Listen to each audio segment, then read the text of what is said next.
안녕하십니까, 미린입니다.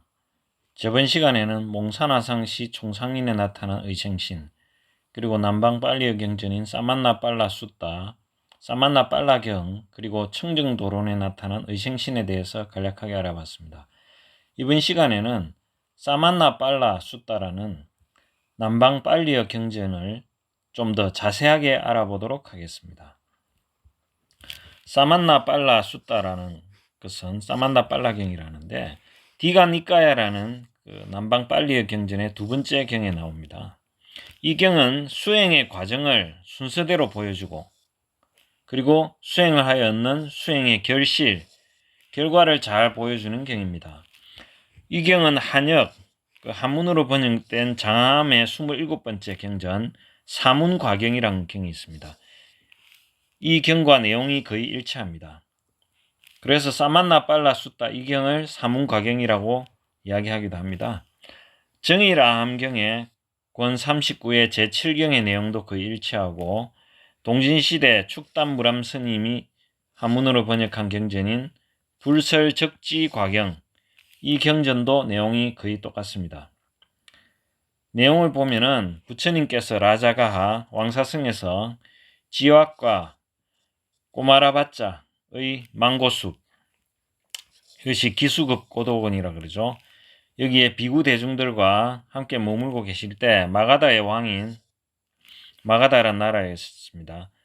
아자따 사뚜 외대이 뿌따라 하는데 이 왕을 한역경전에서는 아사세 왕이랍니다. 이 아사세 왕이 자기 아버지인 부왕인 빈비사라 왕을 살해하고 이제 양심의 가책을 느끼던 중에 아름다운 보름달을 보고서 옆에 있는 대신들에게 이른 밤에 어떤 사문이나 바라문을 만나면 마음에 깨끗한 믿음이 생길까 하고 물었습니다.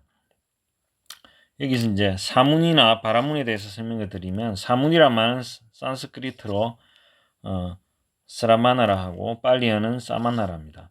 부처님 당시 바라문교, 브라만교와는 다른 사상을 가지고 숲속이나 외딴 곳에 자유롭게 이제 수행하는 수행자들을 사문이라고 불렀습니다. 사문은 이제 요즘 말로 쉽게 표현하면 자유사상가 정도로 번역할 수 있는데 기원전 5, 6세기경 북인도에서는 사상적으로 자유롭고 활기찬 시대여서 이때 등장한 사문에는 부처님도 포함됩니다. 그래서 경전에는 사문 곧다마라는 표현도 쓰고 있습니다. 불교에서 사문이란 말은 요즘 스님들이라는 뜻으로도 많이 쓰이는데 사실은 본래 불교의 스님들만 뜻하는 거 아니고 추가의 수행에 전념하는 자라는 의미입니다. 그리고 여기 바라문에 대해서 알아보면 바라문이라는 것은 산스크리트로 브라만을 한문으로 소리나는 대로 번역한 겁니다. 인도 카스트 4계급 중에서 가장 높은 지위의 하나로 정행, 정지, 정례, 범지 이렇게도 한역으로는 번역하는데 주로 힌두교 성전의 학습이나 교수 가르치는 것, 다양한 제사를 치르는 걸 직책으로 하고 있는 사람입니다. 이때 아자따 사뚜 외대이 뿌따 아사세 왕이 아름다운 보름달을 보고서 이른 밤에 어떤 사문이나 바라문을 만나면 마음이 깨끗한 믿음이 생길까 하고 묻자 아사세 왕이 이런 질문에 여러 대신들이 당시에 많은 제자들을 이끌고 있던 6명의 스승들, 이분들을 육사외도라 하죠. 부처님 당시 6명의 불교와 다른 사상을 가진 종교 집단의 우두머리들입니다. 이들을 만나보는 것이 어떻습니까? 라고 추천하는데 아사세 왕은 이제 만족하지 않고 있다가 지와과 꼬마라바짜, 이분이 아사세 왕의 주치의 의사입니다. 이분을 다른 말로는 한역에서는 기바라 하는데 부처님과 그리고 부처님의 성단 스님들을 이분이 많이 치료를 한 내용이 있습니다. 이분이 이제 왕한테 부처님을 찾아가십시오라고 이제 말하자 매우 흡족하게 왕이 생각하고 500마리 코끼리에다가 여인들을 태우고 왕 자신은 왕의 코끼리에 타고 주위에 횃불을 들고 부처님께서 계신 곳으로 향했습니다. 이제 아사세 왕이 부처님을 만나 뵙자 6명의 이제 스승들, 그러니까 여기 육사 외도들한테 출가 생활의 결실에 대해서 물었는데 출가 생활의 결실에 대한 답은 하질 않고 엉뚱한 다른 이야기를 하자 실망했다고 이제 부처님께 말씀드립니다. 아사세 왕 표현은 그 6명의 스승들은 아사세 왕이 망고나무에 대해 물었는데 빵나무에 대해 이야기하고 빵나무에 대해 물었는데 망고나무에 대해 설명한 것과 같았다라고 아사세 왕은 이야기합니다. 6명의 육사 외도 중에서 첫 번째 뿌라나 까사파, 이분은 이제 이분에 대해서 알아보면 이 아사세 왕이 이렇게 물었습니다. 까사파 존자여, 당신도 이와 같이 지금 여기에서 스스로 보아 알 수 있는 출가 생활의 결실을 천명할 수 있습니까? 그렇게 이제 가족을 떠나서 출가해서 수행하는 것이 어떤 결과를 가져옵니까? 라고 묻자 세존이시여 이와 같이 묻자 뿌라나 까사파는 제게, 그러니까 아사세 왕에게 이렇게 대답했다고 부처님한테 이야기하는 겁니다. 대왕이여 자기 손으로 직접 행하고 명령하여 행하게 하고, 그러니까 남을 시켜서 행하는 거죠. 남의 손 등을 자르게 하고 남을 그러니까 막대기로 고문하게 하고 재물을 빼앗는 등으로 슬프게 하고 다른 이들을 시켜서 슬퍼하게 하고 억압하게 하고 생명을 죽이고 주지 않은 것을 가지고 문을 부수어 도둑질하고 약탈하고 주거침입을 하고 노상강도질을 하고 남의 아내를 범하고 거짓말을 하더라도 그 사람은 죄악을 범한 것이 아니다 라고 뿌라나 까사파가 이야기했다는 겁니다. 그걸 이제 세존이시여, 그 사람이 그렇게 이야기했는데 참으로 저는 뿌라나 까사파한테 지금 여기에서 출가 생활의 결실을 물었는데 그는 업지음이 없다, 업을 짓는 것이 없다, 그런 나쁜 짓을 하더라도 이런 이야기를 했다는 겁니다. 그래서 망고나무에 대해서 물었는데 빵나무에 대해서 설명하고 빵나무에 대해서 물었는데 망고를 설명한 것 같이 엉뚱한 대답을 하더라, 이렇게 이제 이야기하죠. 그는 뿌라나 까사파는 이제 아사세 왕이 출가 생활의 결실에 대해 물었는데 그는 업지음 없음을 설명했다, 이렇게 이야기하죠. 뿌라나 까사파는 사람을 죽이거나 남의 물건을 훔치더라도 악을 행한 것은 아니며 제사를 지낸다든지 보시한다든지 남한테 그러니까 베푸는 거 수행 등을 해도 선을 행하는 것이 아니므로 선악의 행위는 도덕적 결과를 초래하지 않는다라고 주장했습니다. 무도덕주의 또는 도덕부정론. 그래서 그는 또 강물에 나중에 들어가 스스로 자살합니다.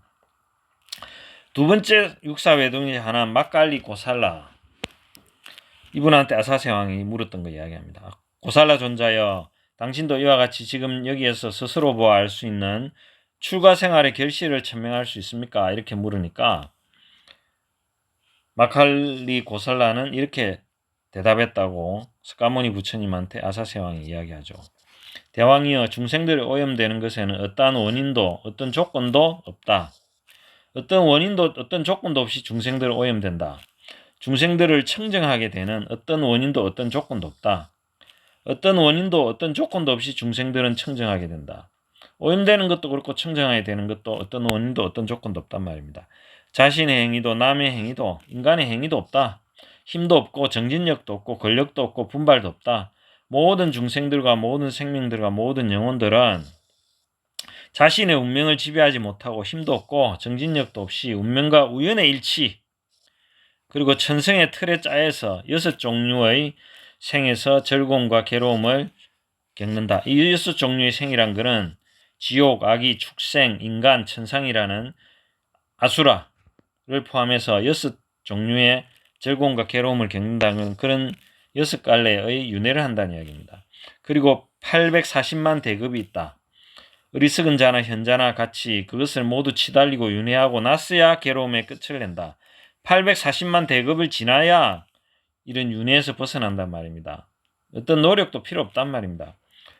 그러므로 여기에 나는 개나, 그러니까 계율 있죠. 석에 맹세하는 거, 고행이나 청정 범행으로부터 아직 익지 않은 음을 익게 하겠다라든가 익은 업을 점차로 없애겠다 하는 건 있을 수 없다. 이렇게 계율을 지키고 수행하는 거, 고행하는 거, 청정 범행 지키는 거 아무 의미가 없단 말입니다. 즐거움과 괴로움의 크기가 정해져 있는 이 뇌에서는 아무것도 줄이거나 늘릴 수 없으며 아무것도 증가시키거나 감소시킬 수 없다. 마치 감긴 실타래를 던지면 실이 다 풀릴 때까지 굴러가는 것처럼 그와 마찬가지로 어리석은 자나 현자나 똑같이 그러니까 치달리고 윤회하고 나서야 840만 대급을 끝나고 나서야 괴로움을 끝을 낸다. 이렇게 대답했던 겁니다. 그러니까 이 마칼리 고살라에게 이 아사세 왕은 출가 생활의 결실에 대해 물었는데 그는 윤회를 통한 청정, 그러니까 840만 대급을 지나고 나서야 그런 윤회를 하고 나서야 청정해진다고 대답했던 거죠. 그래서 망고나무에 대해 물었는데 빵나무 설명하고 빵나무에 대해 물었는데 망고를 설명한 것 같이 엉뚱한 대답을 하더라. 그리고 마칼리 고살라에게 물으니까 출가 생활의 결실을 물었는데 윤회를 통한 청정 840만 대급을 윤회하고 나서야 청정인다. 이렇게 말했답니다. 이 마칼리 고살라는 모든 생명체가 윤회를 계속하는 것이나 그들이 청정하게 되고 해탈하는 것은 원인도 조건도 없다라는 우연론을 주장했습니다. 사람의 행위나 운명은 모두 자연계의 운행이 정한 약속이기 때문에 인위적으로 도무지 어떻게 할 수가 없고 그대로 방치해두면 840만 대급이라는 어마어마한 시간을 경과하여 저절로 윤회에서 벗어난다, 해탈에 도달한다 하는 숙명론을 주장했습니다. 초기 불교의 문헌들은 이것을 윤회를 통한 청정이라고 표현했는데 인간의 자유의지를 부정하고 그는 결정론, 결정되어 있다. 를 옹호했습니다. 그는 생명체가 땅, 물, 불, 바람, 허공, 덕, 실, 괴로움, 즐거움, 태어남, 죽음, 영혼이라고 하는 12요소로 구성되어 있다고 주장했습니다. 그리고 실천적 측면에서는 엄격한 고행의 실천을 강조했습니다. 그가 세운 교단은 아지비카라고 합니다.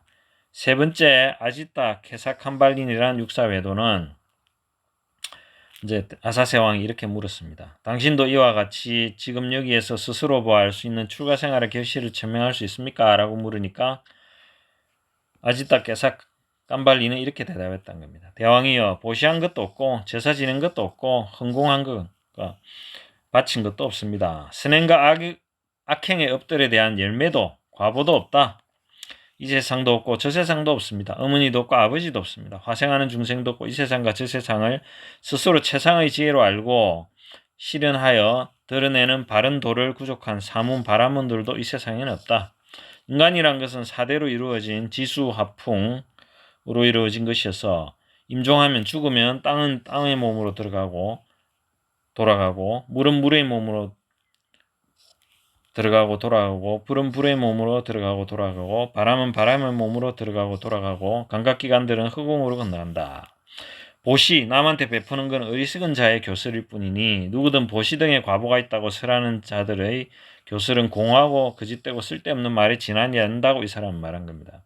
어리석은 자도 현자도 몸이 무너지면 단매라고 사라져버린다. 멸절할 뿐이어서 죽고 난 다음에는 아무것도 없다. 이렇게 주장했습니다. 세존이여, 참으로 저는 아지타 케사캄발리에게 출가 생활의 결실을 물었는데 그는 사후 단멸론, 죽으면 모든 것이 끝난다 이렇게 말했던 겁니다. 그래서 저는 출가 생활의 결실에 대해 물은데, 그러니까 빵나무에 대해 물었는데 망고를 설명한 것 같고 망고나무에 대해서 물었는데 빵나무를 설명한 것 엉뚱한 대답을 하더라. 그에게 출가 생활의 결실을 물었는데 그는 사후 단멸론, 죽으면 아무것도 없다라는 거, 사라진다 이렇게 이야기한 거죠. 이 아지타 케사캄발리는 인간이 흙, 물, 불, 바람 네 가지 4대로 원소로 구성되어 있어서 죽으면 이 원소는 자연으로 다 돌아가서 아무것도 남지 않는다 이렇게 주장했어요. 인간이 생전에 짓는 종교적, 도덕적 행위는 아무런 가치가 없다고 주장했습니다. 철학적으로 유물론이죠. 현대 지금 일부 과학자들이 주장하는 것과 비슷합니다. 인식론으로 보면 감각론, 실천적 측면에서 보면 쾌락주의라고 볼 수 있겠습니다. 이번 시간은 여기까지 하겠습니다.